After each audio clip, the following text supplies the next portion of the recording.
Does America really have a godly heritage? Indeed it does. Abundant documentary evidence of that fact is available in tens of thousands of historic documents.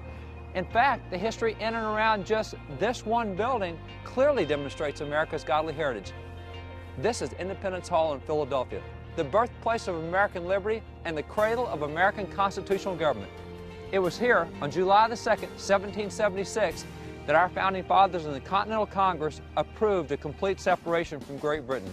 It was 2 days later, on the 4th of July, that they approved the Declaration of Independence, and then 4 days after that, on the 8th of July, they took that new declaration, they walked outside, they stood on the steps of Independence Hall, and they read that new declaration to the crowd that was assembled around the building.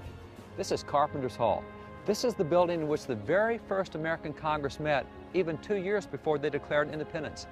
In 1774, as the 13 colonies saw the approaching conflict with Great Britain, 40 of America's leading statesmen gathered here in preparation for that coming conflict. Those 40 luminaries included individuals such as Patrick Henry, John Adams, George Washington, John Jay, Samuel Adams, and many others.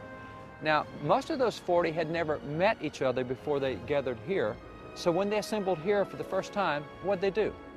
They opened with prayer, right here. But it was not a dinky little superficial type of prayer like might be prayed at a public gathering today.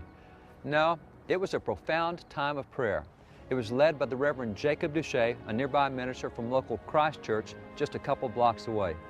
Of that time of prayer, John Adams reported, "The Reverend Duché, unexpectedly to everybody, struck out into an extemporary prayer which filled the bosom of every man present.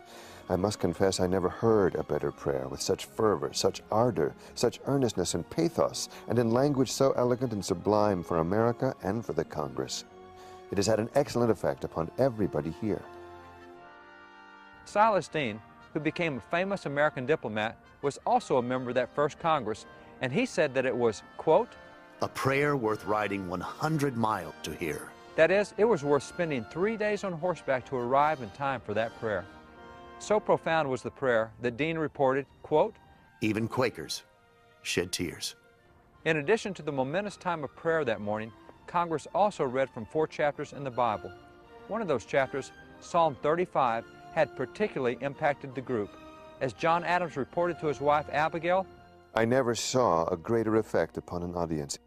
It seemed as if heaven had ordained that psalm to be read on the morning. I must beg you to read that psalm." Numerous other delegates also commented on that profound time of prayer and Bible study here at Carpenter's Hall, which is yet another clear reminder of America's godly heritage.